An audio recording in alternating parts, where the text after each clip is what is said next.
For those of you who have yet to vote, I want to reframe the importance as we have exactly 2 days left until the November 3rd election, the most important election of our lifetime. Sounds cliche, but so true.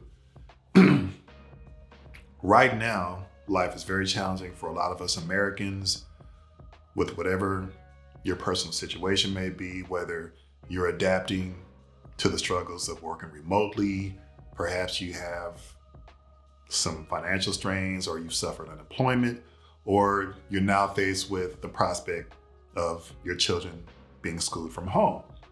What adds complexity to this challenge is that we're still in the middle of a pandemic, and we happen to have an incompetent, lawless, and corrupt body of government in the White House and the enablers that give them the oxygen and the permission to continue with what I'm going to call a wicked agenda. So in truth, the challenge that you may have, maybe you're physically ill, or you're a single parent, a struggling farmer, or a business owner with new challenges. It is that, plus you're the victim of the COVID-19 pandemic, and the cherry on top of this sad ice cream sundae is a shitty White House administration.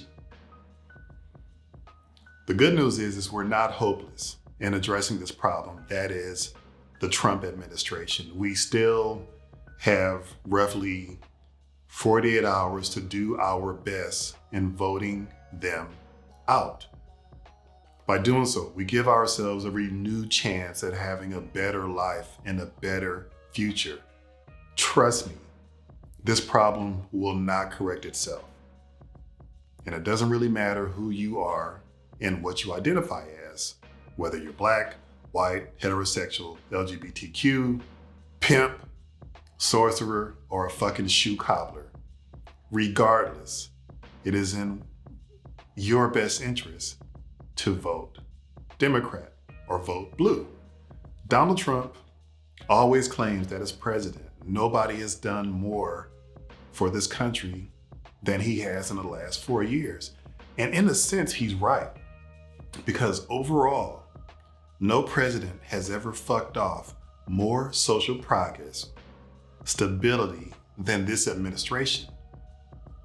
We can measure by the poor response to the global pandemic and the ensuing jobless rate, divisive rhetoric, escalating violence by his hand, and the gutting of environmental protection. The fast drip of this corruption by he and his associates has lowered our international standing. We're not the country that people used to look at. So in previous episodes, I think I mentioned at least twice how the Game of Thrones is one of my favorite shows. Excuse me. So one of the more intriguing families in that series are the Lannisters, which are, this is a family of blonde, wealthy, powerful, influential, yet ruthlessly wicked people. Then it occurred to me, like, holy shit, the Trumps are a raggedy knockoff version of the Lannisters. Let me explain why. I'll try to be succinct. As wicked as the Lannisters were, they were largely a family of smart and strategic people when it came to matters of politics and matters of warfare, something the Trumps are not. No adult struggles with difficult decisions and then utters the word, "Quick, get me one of the Trumps on the phone." That doesn't happen.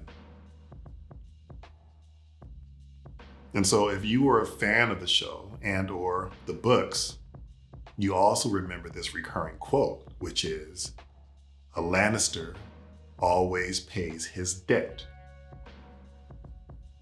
So aside from being wicked, the Trump family has little in common with the Lannisters. They're more like a bumbling cartoon mafia family. In matters of governance, policy, and stability, they are wildly unqualified. That is why, after 4 years, we do not have that shiny new health plan Donald Trump has been promising for like 4 years. There's no big, finished, complete, and beautiful wall on the border as he promised.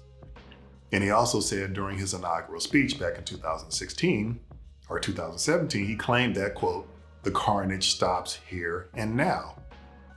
And in reality, he's partially culpable for a lot of the social unrest and the division, and largely the reason why our nation is barely treading water combating COVID-19. Nobody should know any Trump family member's name outside of the context of some academic case study on what not to do when it comes to business or what not to do in matters of politics or government. Their context and their frame should be the tabloid headlines, straight up. So what I want to impress upon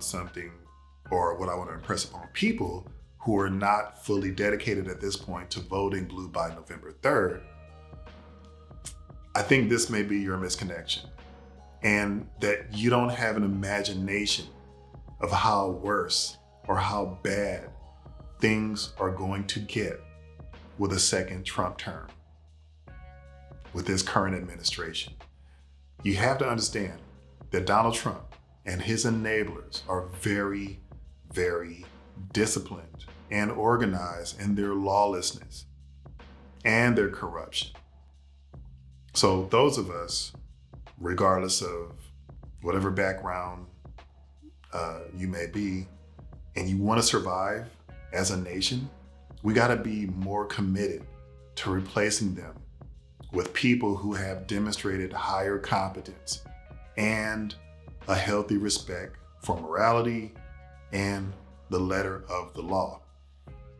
Most of all, for the presidential race, and especially in some of these senatorial races, like states in Kentucky, Georgia, and South Carolina, Arizona, Maine, if I'm not mistaken. And if you are struggling with whom you should vote for, the answer is anybody that is not a Republican. This new and not so improved Republican Party is so bad that lifelong Republicans, like a lot of the people from the Lincoln Project and career military people, are saying no more. It's not the Republican Party that they knew and loved. We need to stop Trump and his corrupt associates before they amass more power. And before I get too far, let's remember this. Once a person or a group has this kind of power, it is very hard to take it from them and put it in more capable hands. And if you need more examples, like, look no further than Adolf Hitler or Saddam Hussein. It literally took acts of war to strip them of power. And we really don't want that as a nation. We don't. So let's factor all that in and kind of reconnect the dots with this whole Trump constellation. And ask yourself, what can you reasonably expect should Donald Trump win re-election? And I think the first thing we do is we look at Trump's track record and the enablers that staunchly defend him. We've come to know them quite well, right? So everything Donald Trump does is mapped to his desire to be a dictator. He's highly motivated financially. He's financially compromised. He has shady business dealings with shady business characters, declares the media, political opponents, and protesters as the enemy, while he brazenly attempts to suppress the vote and encourages what I'm going to call the real thugs, these so-called militia patriots, to engage in violence against anybody not named Donald, whatever his middle shitty name is, Trump. Those are the facts. And that's what he demonstrates on a daily basis. Donald Trump gets up every morning, he puts on orange makeup, he does some kind of weird shit to his hair, and then late at night, he goes to bed feeling whole and happy, knowing that everything he does is shaping this country to his benefit and to his liking. Not taxpayers like you and I, not people regardless of race or political affiliation. He wants every second of the day to be Trump o'clock. So basically, any conversation, any social media thread, any news story, or any policies, he wants it to be about him and supportive of his agenda of corruption and lawlessness. Again, this is what the guy's been demonstrating for the last 4 years. And you might be thinking, well, wow, damn, how many times is this guy going to use words like corrupt and lawless and wicked and evil? And my position is like, well, shit, probably a lot more, because it's relevant to the man we're talking about and his enablers. There will be political and social blowback should he win. He and his cronies will come after everybody they deem as the enemy. So if you're not white or Republican or dedicated to facts, or you're pro-science and pro-law and order, and you're a decent person, and you're not into wearing that red cap that was coincidentally and ironically made in China, you are probably an enemy of Donald Trump, his enablers, and his stupid fucking kids. Some payback will be deliberate, and some payback will be inadvertent, regardless of who he's actually aiming for. And he won't care. And I don't think we're that far away from a world where political opponents and citizens here in the US are falsely imprisoned, losing their properties to some kind of government seizure, or God forbid, we start seeing public executions at the behest of this toupee-wearing maggot or his enablers. Like, you gotta be aware of what happens today in places like Russia, China, the Philippines, and North Korea, for example. For people in those countries that openly disagree with the ruling government, they're killed, they're in prison. Trump wants to be a part of that club. What I fear is a future where we look back on 2020 and beyond, and we long for the days of Trump's his dog whistling, and God forbid he gets a second term. Like, we shouldn't be looking at that as the good old days. But it seems like that's where we're trending. And a lot of these right-wing pundits and people on the far right are getting very comfortable at their racism, their targeting, their instigating violence against silent protesters. And you can't be blind to what's happening in Michigan. Remember, there was a plot to kidnap, what's the woman's name? Gretchen Whitmer. Yeah, those were Trump supporters. And don't think for 1 minute that Donald Trump is only looking at one term, or actually one more term in office. I can totally see a scenario where he and all of his enablers and his supporters illegally create a path where he and or his stupid fucking kids hold office for decades, to the end of insulating him from facing looming criminal charges and whoever he owes money to. 5 or 10 more years of Trump's will not be cinematic, nor will it be fun for most people. Don't think it can happen? Ask yourself this. Did you ever think a reality buffoon would be the president of this country? Did you ever think that the mighty US would be economically and socially crippled by a largely preventable pandemic for damn near 9 months? That's what we've been dealing with. And here's the reason why. Some of you can't go to work, or your kids can't go to school, or you can't go to a happy hour, or maybe you can't go to that wedding that you wanted to, or God forbid, that funeral where you lost a loved one. This is why we've had to shut down in some places. It's because they're inept. He's the reason why we're wearing masks to protect ourselves. He's the reason why things are shut down. He's the reason why we're fatigued of COVID. And if you think COVID-19 is the last viral threat we're going to see, don't forget that SARS, MERS, and H1N1 were threats long before COVID-19. The difference was that at that time, we at least had competent government officials who had a stronger sense of duty and responsibility to the office of the presidency and to the citizens of this country. And God help us if another virus reaches our shores during this pandemic, or the government that already is squandering a proper response. Now, if you're still on the fence about the urgency for voting for Joe Biden and Kamala Harris and Democrat down the ballot,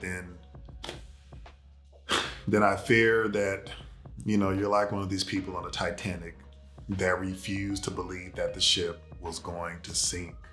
That's what you call cognitive dissonance, which is basically not facing the reality of the danger that you know is present.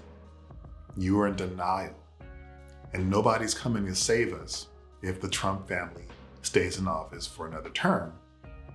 He and his enablers will look at that as a close call, buckle down, and then they will double down on any political maneuvers that has already given them the level of power that they currently have. So if I still have your ear, please, for the sake of this nation's survival, pretty please, get to the polls and cast your ballot. And I know things really suck right now, but it can get a lot worse. So if you can't find an official ballot box to drop off your ballot, then please do what you can to safely vote. That means wearing a mask, taking whatever precautions, but encourage your friends, your lovers, your family to do the same if they haven't already done so. Please don't be lazy. And I don't mean that in a disrespectful way, but don't think things are going to work themselves out. If that were true, Donald Trump wouldn't be in the office at the White House right now. And the polls right now show that Biden is up, which makes me kind of happy.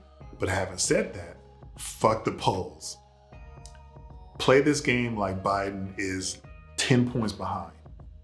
It is indeed a game of inches, and we need every inch to win this election. And leading up to casting your vote, charge your phone, take it to the polling station or your official drop box in your city. And if you don't know where it's at, Google it. Do yourself a favor, download free apps like Citizen or the ACLU's Mobile Justice. You can use either app if need be to document video of any criminal activity in case, some of these fucking nothings that Trump is encouraging to show up at polling stations and intimidate people. But stay together, stand up for one another. And I'm not asking you to do anything illegal, but I am asking you to be aware of your surroundings, be safe, sit together. Don't let these nothings attack you and threaten you and intimidate you and scare you off from doing your duty of voting. So take your phones with you, document with your video camera. What else can I tell you? Not that I'm your daddy, but use the bathroom before you go. Bundle up if it's cold where you are. Wear comfortable shoes. Eat. Be hydrated. I just don't want anybody to have a reason to not, to leave their house only to come home and not having to vote. And again, vote for Biden and Harris, Democrat down the ballot. Republicans cannot be trusted after what they've done in the last 4 years. They have laid down and failed the American people. And they know that. And yeah, I've been talking a lot of shit. But not only did I already vote for Biden and Harris like 3 weeks ago, I donated twice to their campaign. I've signed a shitload of petitions, and I have donated to at least 4 or 5 out-of-state elections. And some of the people that know me will tell you that I'm kind of cheap, but that's how important it is to me. And it's all to the end of harmony and a peaceful existence in this country. I mean, look, man, like at the end of the day, like I don't really care what you call yourself, whether you're Democrat, Republican, Southerner, conservative, liberal, I don't care. I'm an independent, but what's important to me above anything else is the kind of human beings we're gonna become and who we are. And I think that's gonna be the X factor that will dictate how this country recovers from this abomination that is the Trump administration. You can't be a human being, or I find it hard for you to be a human being, a good human being, and openly supporting this man and his agenda, which is all about corruption. So, I don't know. I think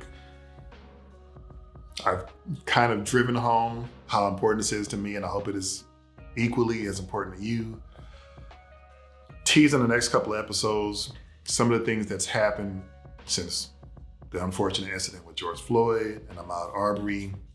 Is some of my non-Black friends have said, hey, what do we do about this? And how do we help in terms of unity? So I'm doing a 2-parter. The first part is what I think we as Black people need to do and how we proceed in the coming weeks and months in this country. And the second part is more or less my recommendation of how white people and other people of color can support us in getting the equality that we deserve. So if you like this and you like this content, I'd be honored if you subscribe, click like, and do all that other stuff that you probably already know how to do. The podcast is on YouTube and most streaming platforms like Apple, Google, Spotify, Stitcher, and all that. So that's what I got. So be good to yourself, be good to others. Let's do this.